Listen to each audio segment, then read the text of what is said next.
ನಮಸ್ಕಾರ ಫ್ರೆಂಡ್ಸ್, ಎಲ್ಲ ಹೆಂಗದಿರಿ? ನಾನಂತೂ ಅಗದಿ ಮಸ್ತ್ ಅಂದ್ರೆ ಮಸ್ತ್ ಅದೀನಿ. ನಾನಿವತ್ತು ಸಿಂಪಲ್ಲಾಗಿ ನನ್ನ ಸ್ಟೈಲ್ನಲ್ಲಿ ಒಂದು ಮಸಾಲ ಚಪಾತಿ ತಂದಿದ್ದೀನಿ.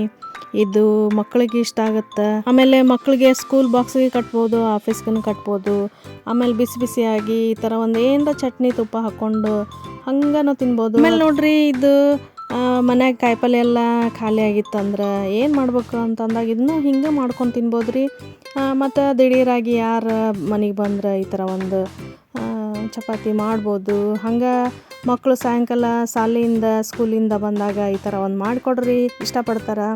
ನೋಡಿಕೊಂಡು ಖಾರ ಹಾಕೋಬೋದು. ಇದು ಖಾರ ಏನು ಜಾಸ್ತಿ ಇಲ್ಲರಿ, ನಮ್ಮದು ಮನ್ಯಾಗ ಮಾಡಿರ್ತೀವಲ್ಲ ಇದು ಖಾರ ಕಮ್ಮಿ ಇರುತ್ತೆ. ಆಮೇಲೆ ಅದಕ್ಕೆ ಹಂಗೆ ಕಾಣ್ತೈತಿ ನೋಡ್ರಿ.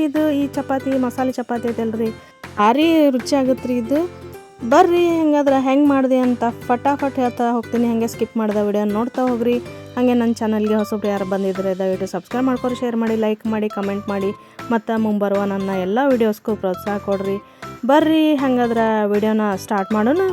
ಈ ಮಸಾಲೆ ಚಪಾತಿ ಮಾಡಾಕ್ರಿ ಮಾಮೂಲಿ ನೀವು ದಿನ ಚಪಾತಿ ಮಾಡುವಾಗ ಹಿಟ್ಟು ನಾದಿರ್ತಿರಲ್ಲ, ಅಷ್ಟು ಸಾಫ್ಟಾಗಿ ಮಾಡ್ಕೊಂಡಿಟ್ರೆ ಸಾಕು ನೋಡ್ರಿ. ಇದು ಇಷ್ಟು ಸಾಫ್ಟಾಗಿ ಕಲಿಸಿ ಒಂದು 10 ನಿಮಿಷ ಹಂಗೆ ಬಿಡ್ಬೇಕು ರೀ. ಆಮೇಲೆ ಇದಕ್ಕೆ ಜೀರಿಗೆ, ಉಪ್ಪು ಮತ್ತು ಸಣ್ಣದಾಗಿ ಹೆಚ್ಕೊಂಡಂಥ ಕೊತ್ತಂಬರಿ ಬೇಕು ರೀ. ಸ್ವಲ್ಪ ಅಚ್ಚ ಖಾರ ಪುಡಿ ಬೇಕು.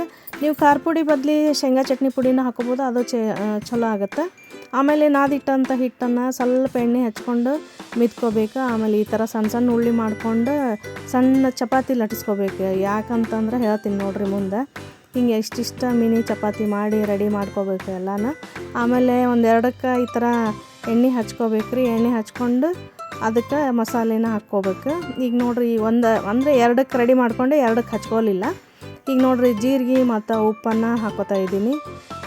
ಅವನ್ನೆಲ್ಲದು ಹಿಂಗೆ ಚಪಾತಿ ಒಳಗೆ ಪೂರ ಇದಾಗಂಗೆ ಹೊಂದ್ಕೊಳಂಗೆ ಹಾಕ್ಕೋಬೇಕು. ಜೀರಿಗೆ ಉಪ್ಪು ಹಾಕ್ಕೊಂಡು ಆಮೇಲೆ ಅಚ್ಚ ಖಾರ ಪುಡಿ ಹಾಕೋತಾ ಇದ್ದೀನಿ.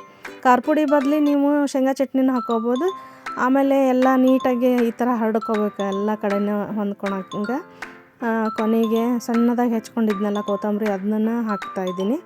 ಎಲ್ಲನೂ ನೀಟಾಗಿ ಹಾಕ್ಕೊಂಡು ಮೇಲೆ ಸಣ್ಣದಾಗಿ ಇನ್ನೊಂದು ಚಪಾತಿ ಮಾಡಿಟ್ಕೊಂಡಿದ್ನಲ್ಲ ಮಿನಿ ಚಪಾತಿನ, ಅದನ್ನು ಮೇಲೆ ಈ ಥರ ಫಿಲ್ ಮಾಡ್ಕೋಬೇಕು. ಆಮೇಲೆ ಈ ಥರ ನೀಟಾಗಿ ಎಲ್ಲ ಹೊಂದ್ಕೊಳಂಗೆ ಇದನ್ನು ಸುತ್ತ ಕಡೆ ಒತ್ಕೋಬೇಕು. ಆಮೇಲೆ ಚಪಾತಿ ಲಟ್ಟಿಸ್ಕೊಂಡ್ರೆ ಆಯಿತು ನೋಡ್ರಿ. ಚಪಾತಿ ಲಟ್ಟಿಸ್ಕೋಬೇಕು ನೀಟಾಗಿ, ರೆಡಿ ಮಾಡ್ಕೋಬೇಕು. ರೆಡಿ ಮಾಡಿಕೊಂಡು ಮೊದಲೇ ತವಾ ಕಾಯಕ್ಕೆ ಇಟ್ಟಿದ್ದೆ ನಾನು. ಅದಕ್ಕೆ ಸ್ವಲ್ಪ ಎಣ್ಣೆ ಹಚ್ಕೊಂಡು ಆಮೇಲೆ ಮಾಡಿಟ್ಟಿರ್ತೀವಲ್ಲ ಚಪಾತಿ, ಮಸಾಲೆ ಚಪಾತಿನ ಅದನ್ನ ಬೇಯಿಸ್ಕೋಬೇಕು ನೀಟಾಗಿ. ಎರಡು ಕಡೆ ಒಂದು ಚೂರು ಎಣ್ಣೆ ಹಚ್ಕೊಂಡು ಬೇಯಿಸ್ಕೋಬೇಕು. ಎಣ್ಣೆನರ ಹಚ್ಕೋರಿ, ತುಪ್ಪನರ ಹಚ್ಕೋರಿ. ನಾನು ಎಣ್ಣೆ ಹಚ್ಚಿ ಬೇಯಿಸ್ತೀನಿ, ಭಾಳ ಚಲೋ ಆಗುತ್ತೆ. ಮತ್ತೊಂದು ಈ ಥರ ರೆಡಿ ಮಾಡ್ಕೊಂಡು ಮತ್ತು ಚಪಾತಿನ ಲಟ್ಟಿಸ್ತಾ ಇದ್ದೀನಿ. ಹಂಗೆ ಎಲ್ಲನೂ ರೆಡಿ ಮಾಡ್ಕೊಂಡು ಬಿಸಿ ಬಿಸಿಯಾಗಿ ತಿನ್ಬೋದು, ಅಥವಾ ಆರಿಂದನೂ ಟಿಫಿನ್ ಬಾಕ್ಸಿಗೆ ಒಂಚೂರು ತುಪ್ಪ ಚಟ್ನಿ ಹಚ್ಕೊಂಡೂ ತಿನ್ಬೋದು, ಅಥವಾ ಹಂಗನೂ ತಿನ್ಬೋದು. ಆಮೇಲೆ ಇದು ಬಿಸಿಯಾಗಿ ತಿನ್ಬೇಕಂತೇನಿಲ್ಲ, ಬಿಸಿ ಬಿಸಿಯಾಗಿ ತಿನ್ನುವಾಗ ಹೆಂಗೆ ಟೇಸ್ಟ್ ಇರುತ್ತೆ ಆರಿದ ಮೇಲೂ ಹಂಗೆ ಟೇಸ್ಟ್ ಇರುತ್ತೆ ರೀ. ಆಮೇಲೆ ಮಕ್ಕಳಿಗೆ ಬಾಕ್ಸಿಗೂ ಕಲರ್ಫುಲ್ಲಾಗಿ ಕಾಣುತ್ತಲ್ಲ, ಇಷ್ಟಪಡ್ತಾರೆ ನೋಡಿರಿ. ಇದು ಈ ಥರ ಬಿಚ್ಚಿ ನೋಡಿದಾಗ ಒಳಗೆ ಕೆಂಪಾಗಿ ಹಸಿರಾಗಿ ಕಲರ್ಫುಲ್ಲಾಗಿ ಕಾಣುತ್ತಲ್ಲ, ಮಕ್ಕಳಿಗೆ ಕಲರ್ಫುಲ್ ಚಪಾತಿ ಅಂತ ಕೊಟ್ರೆ ಆಹಾ ಮಸ್ತ್ ಮಜಾ ಮಾಡ್ಕೊಂಡು ತಿಂತಾರೆ ರೀ. ಆಮೇಲೆ ಈ ಚಪಾತಿನ ಈ ಥರ ಟ್ರಯಾಂಗಲ್ನಾಗ ಕಟ್ ಮಾಡಿಕೊಟ್ಟು ಆಮೇಲೆ ಸುಳಿ ಸುತ್ತಾದರೂ ಕೊಡ್ರಿ, ಮಕ್ಕಳು ಇಷ್ಟಪಟ್ಟು ತಿಂತಾರೆ.